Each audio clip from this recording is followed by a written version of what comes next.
Germán Castro Caicedo. Episodios de la guerra en Colombia. El botín. Con el fondo de las Torres Gemelas destruidas, el secretario de Estado Colin Powell recordó que tanto la guerrilla FARC como el ELN y sus enemigos, los grupos paramilitares de Colombia, estaban catalogados por los Estados Unidos como organizaciones terroristas. Luego vinieron frases que reflejaban el nuevo orden mundial, surgido la mañana del 11 de septiembre del 2001, y el viraje en la perspectiva del conflicto colombiano. Dick Cheney, vicepresidente de Estados Unidos, fue uno de los primeros en dejar en claro la nueva posición de su país. Cualquier santuario terrorista será para nosotros un objetivo. Iremos agresivamente contra estos grupos terroristas. Los países deben comprender que si les otorgan santuarios, deberán enfrentar la cólera de los Estados Unidos. Antes de finalizar su campaña política, tras perder las elecciones en la primera vuelta, las FARC, el grupo guerrillero más numeroso de Colombia, le exigieron al presidente Andrés Pastrana que le entregara el control de un territorio 1.000 kilómetros cuadrados más extenso que Suiza para acceder a hablar con él de paz. Y Pastrana dijo sí. Y la guerrilla le exigió evacuar de allí a los militares y a los policías y a los fiscales y a los jueces, a todo aquello que oliera a Estado. Y el presidente evacuó de allí a todo lo que oliera a Estado, 42.000 kilómetros cuadrados, 12.000 más que Bélgica. Cuando llegó al poder, Pastrana dijo que aquello se llamaba zona de despeje, que según Tiro Fijo significaba zona desmilitarizada. Pero el día que el presidente fue a inaugurarla, la guerrilla hizo desfilar frente a él a 2.000 hombres vestidos con ropa de camuflaje, arneses cargados de balas sobre el pecho y un armamento que, según los expertos, era superior al del Ejército Nacional. Esa mañana, en el lugar previsto y la hora anunciada, el presidente Pastrana subió a un estrado, pero Tiro Fijo, como le dicen al jefe de las FARC, Tiro Fijo no asistió y el presidente de la República se quedó solitario en el proscenio frente a un auditorio de ancianos ilustres que fueron llevados en varios aviones, tocados con corroscas, sombreros típicos, y en la copa de las corroscas, cintas con los colores de la bandera de Colombia. Aquel nuevo estado dentro de Colombia se llamaba Zona de Paz, Zona de Despeje o el Caguán, en alusión a un río portentoso que corre a través de la selva. De acuerdo con la Fiscalía General de la Nación y con voceros del mismo gobierno que se reúne con ellos semanalmente a mediados del 2001, en aquella zona de paz, la guerrilla tenía seres secuestrados, informó el Congreso. Y según las compañías de seguros, en ella permanecerían 5.000 camionetas de doble tracción robadas en Colombia. En la zona de despeje, la guerrilla dicta lo que ellos llaman leyes. Una de ellas dice que quien no acceda al chantaje será secuestrado. Hasta entonces, la zona había sido visitada por miembros de grupos terroristas IRA de Irlanda. Han capturado a 3. De acuerdo con inteligencia militar y la policía española, por delegados de ETA, la banda terrorista vasca, y según el FBI, por delegados del grupo terrorista libanés Hezbollah. Y habían estado de visita no oficial, no consultada, no conocida en su momento por el gobierno colombiano, militares de la República Vecina de Venezuela, y en visita oficial el presidente del Wall Street, quien llevó como ayudante al ministro de Economía de Colombia, congresistas estadounidenses, embajadores de gobiernos europeos. Estuvo también la reina de Jordania, de donde le habían mandado a Tiro Fijo miles de armas a través de traficantes internacionales. Según lo declaró uno de los voceros oficiales de la guerrilla llamado Simón Trinidad, hoy somos un Estado en el cual los miembros de organismos y gobiernos extranjeros que lleguen a Colombia, así como le piden autorización al gobierno colombiano, se la deben solicitar a la guerrilla. ¿Por qué? Porque nosotros vamos a gobernar. No a cogobernar, sino a gobernar. Declaraciones públicas ante las cuales el presidente de la República guardó silencio. Pero además de todo, la zona de despeje ocupa un área estratégica singular. A partir de allí, según servicios de inteligencia, a mediados del año 2001, la guerrilla tenía salida desde allí a 3 mares. En primer lugar, navegando por los caudalosos ríos selváticos, hay acceso al Amazonas y a través de este al Océano Atlántico. Segundo, a través del río Orinoco, otro monstruo, al Mar Caribe. Y el tercero, desde cuando el presidente de la República le entregó el control sobre la zona, la guerrilla ha logrado montar una infraestructura importante con maquinaria pesada robada al Estado colombiano, y eso les ha permitido construir carreteables selváticos. Los caminos de la selva son invisibles. Para construirlos, derriban la vegetación baja, pero dejan intactos los árboles cuyas copas se apretujan impidiendo el paso de la luz. Una vez fuera de la zona, aquellos caminos están conectados a vías ya existentes dentro de zonas productoras de cocaína y heroína, también controladas por ellos. A finales del año 2000, la guerrilla tenía 4 vías de acceso rápido al Océano Pacífico, por el cual sacan droga y entran armas, explosivos, y cuando debe ser transportado para una guerra. Mirando hacia un cuarto punto cardinal, han ejecutado la construcción de un camino que comunica en pocas horas la zona con Bogotá, la capital. Una historia aparte es el mundo subterráneo que horada cada mes mayores áreas de fortificación antiaérea y antiterrestre, a manera de catacumbas, como en Vietnam o como en Cuba, según los mismos servicios de inteligencia de Estado.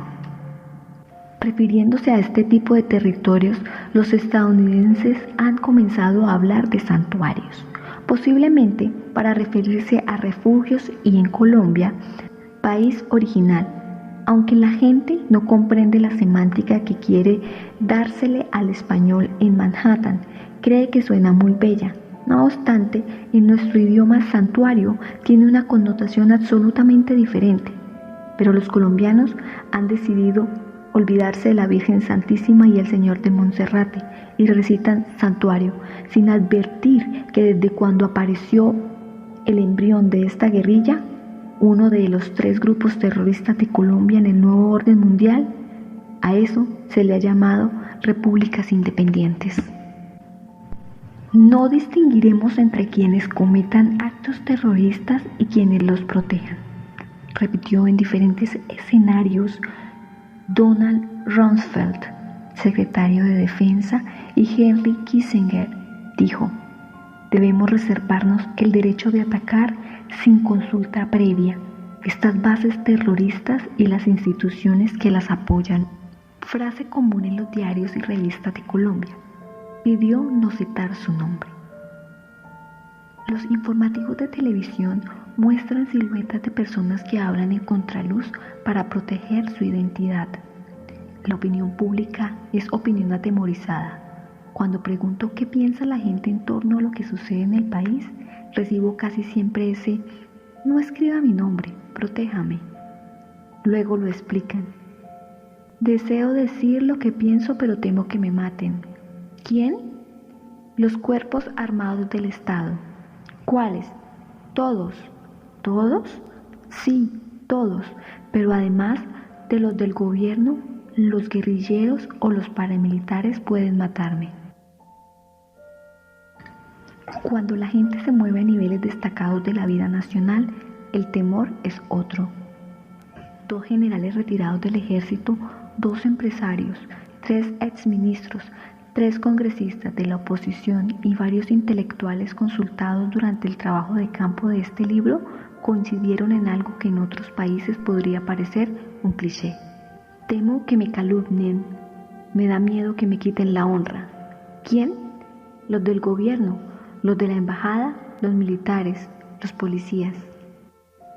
En Colombia el criterio independiente, cualquier posición crítica ante el conflicto o frente a los intereses que estimulan la intensidad de la guerra, representan para el establecimiento y en forma especial para los cuerpos armados del Estado una amenaza mayor.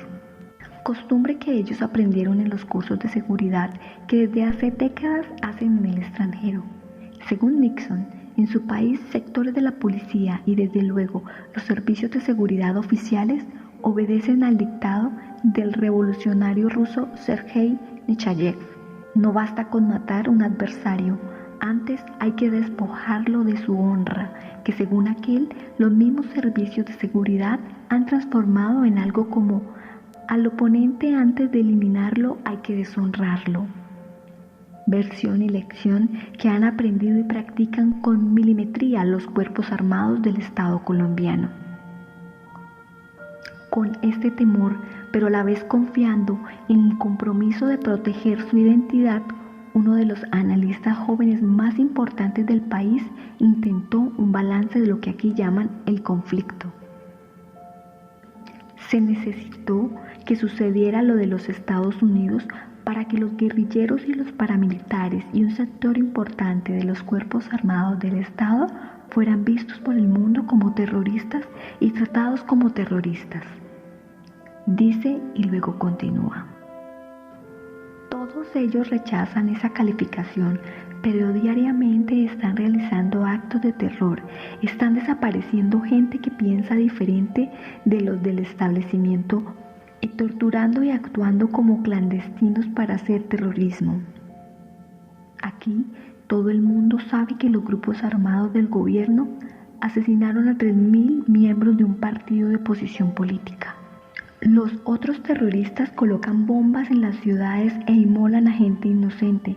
Cometen diariamente crímenes atroces como el descuartizamiento de seres humanos en los campos. Una vez, la guerrilla abandona ciertas zonas dejando la muerte a sus espaldas.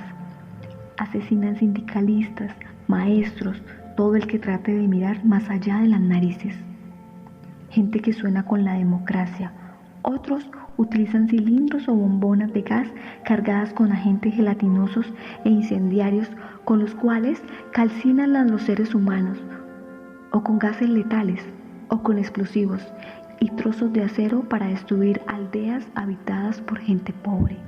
Yo quisiera saber qué pensaría el mundo si en una transmisión de televisión en vivo y en directo le mostraran la destrucción de un poblado con bombonas de gas rellenas de dinamita y tuercas y trozos de tornillos y trozos de varillas de acero, y frente a las ruinas de sus casas a niños desmembrados y a hombres y a mujeres inermes, inocentes, sin cabeza o con el vientre abierto.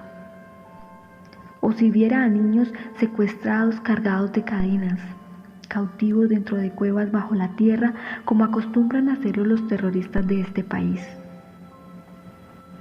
Y esas mismas imágenes se las repitieran durante una semana a todas horas del día y de la noche. ¿Cómo se llama el secuestro? ¿No es un crimen terrorífico? Y la destrucción de haciendas y ranchos productivos con su población humana y su maquinaria y sus ganados, y la destrucción de puentes, carreteras, oleoductos, torres de electricidad, infraestructura que ha logrado ser construida a través de las décadas con el trabajo de una nación empobrecida. Por este motivo, ya ese terrorismo de guerrilleros y paramilitares y agentes armados del Estado, todos son iguales. No es considerado como guerra contra gobiernos inmorales en nuestro medio, sino contra el mundo, y eso me parece una maravilla. Eso es estupendo. Le voy a decir algo más. Aquello que los guerrilleros y los paramilitares y algunos militares llamaban actos de guerra interna, hoy son actos terroristas, aun cuando los colombianos no se hayan dado cuenta. Rodrigo Pardo, editor de El Tiempo, resumió en un par de líneas el nuevo orden mundial respecto a Colombia. La palabra terrorismo adquirió una connotación mucho más perversa y un mayor alcance, y quien lo ejerce se ha ganado una especie de ciudadanía universal. Concepto escrito a propósito de una frase dicha en Washington por Joseph Biden, presidente de la Comisión de Relaciones Internacionales de la Cámara. Hay que buscarlos, hay que capturarlos donde se encuentren, y si no se puede, hay que matarlos. La manera de ver la situación de violencia en Colombia cambió una mañana de terror para el mundo.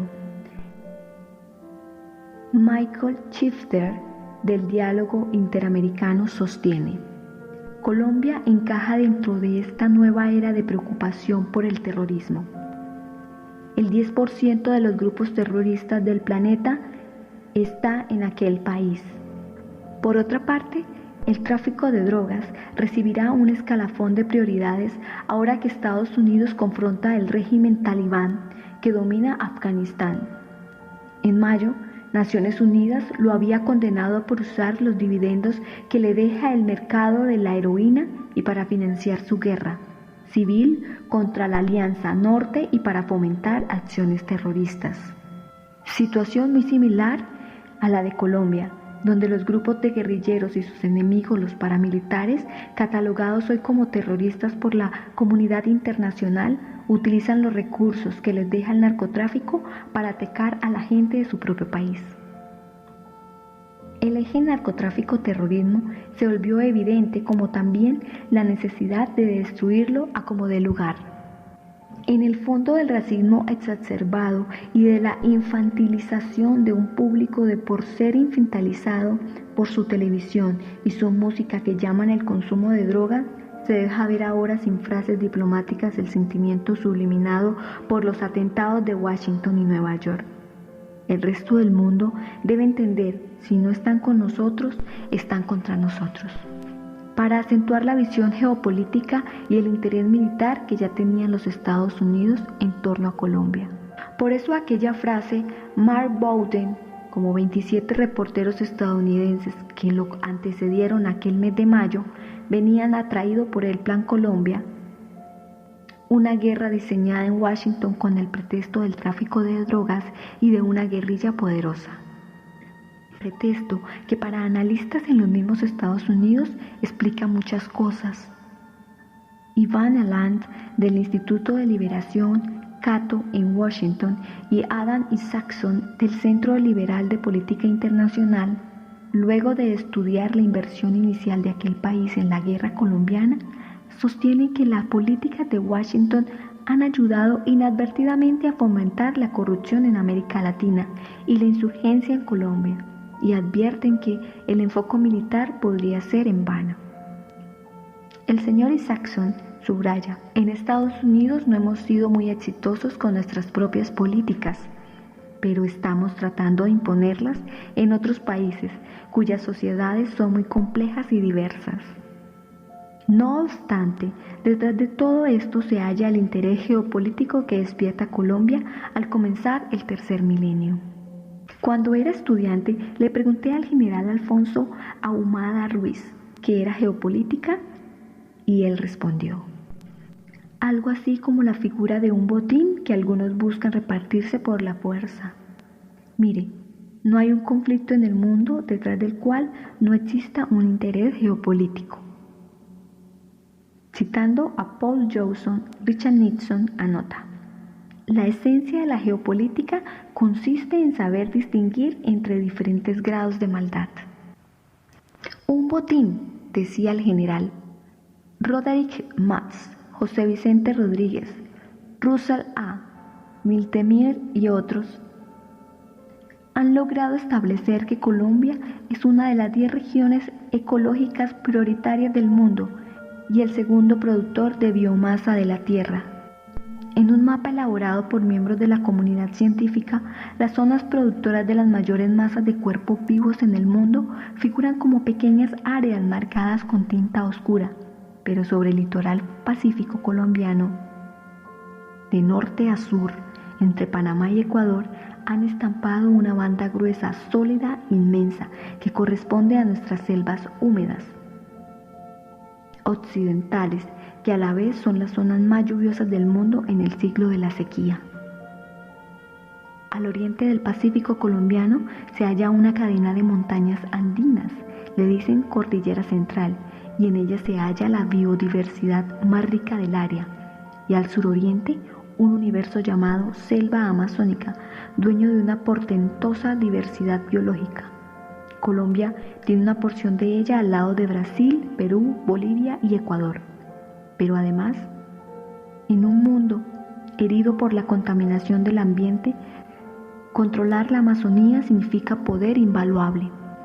Se trata de una zona con cerca de 8 millones de kilómetros cuadrados, parte de los cuales pertenecen a Colombia.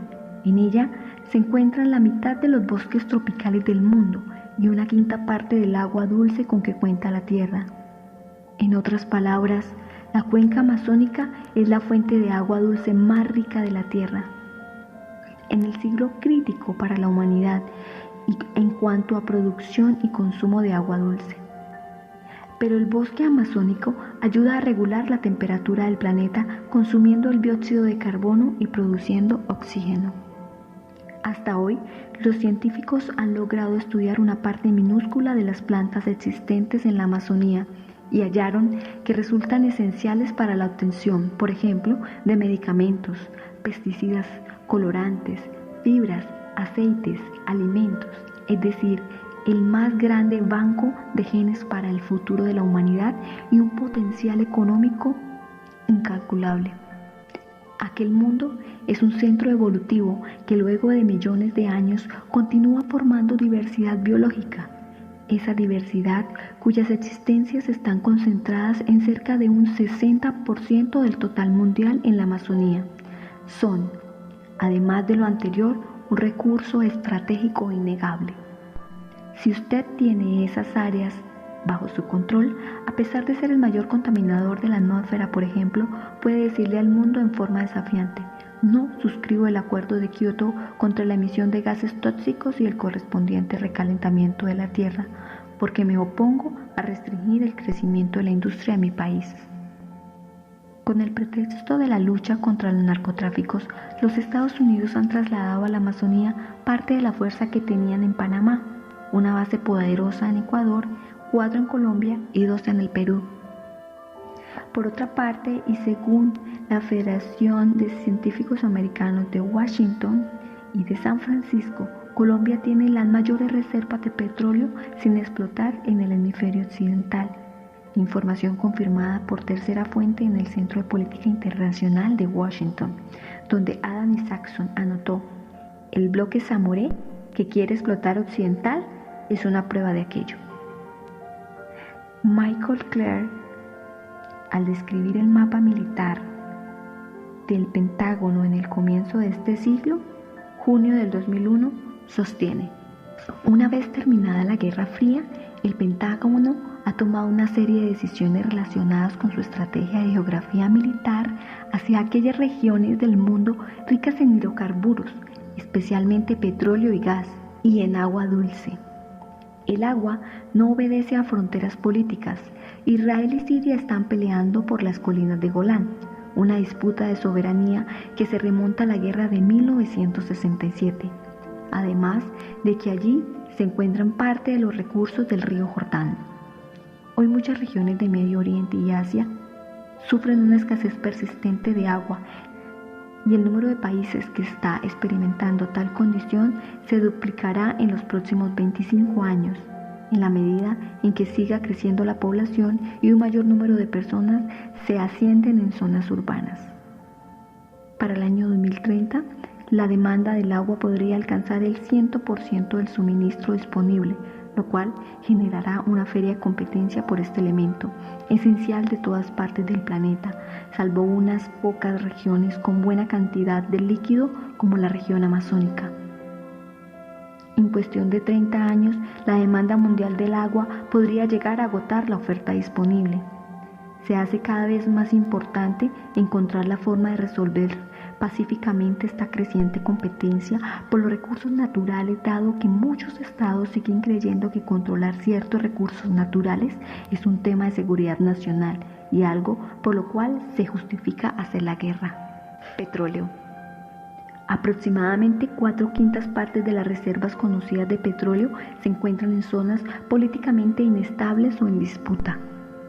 La globalización económica ha llevado al florecimiento de algunas regiones pobres, pero otras han quedado rezagadas y en ellas se han desatado conflictos que tienen que ver más con los recursos que con los nacionalismos. Una forma de analizar mejor las tensiones en el nuevo sistema internacional es mirar el mundo desde la lente de los recursos naturales que se encuentran en disputa y concentrarse en aquellas áreas donde puede surgir un conflicto por el acceso a la posesión de materiales vitales. Los dispositivos de petróleos y gas natural más importantes del mundo se encuentran en zonas que están en disputa o que son políticamente inestables. Las zonas de posible problema incluyen el Golfo Pérsico, la cuenca del Mar Caspio, el Mar de China Meridional y otros países como Colombia, Argelia, Angola, Chad, Indonesia, Nigeria, Sudán y Venezuela. Regiones y estados que albergan como 4/5 partes de las reservas conocidas de petróleo.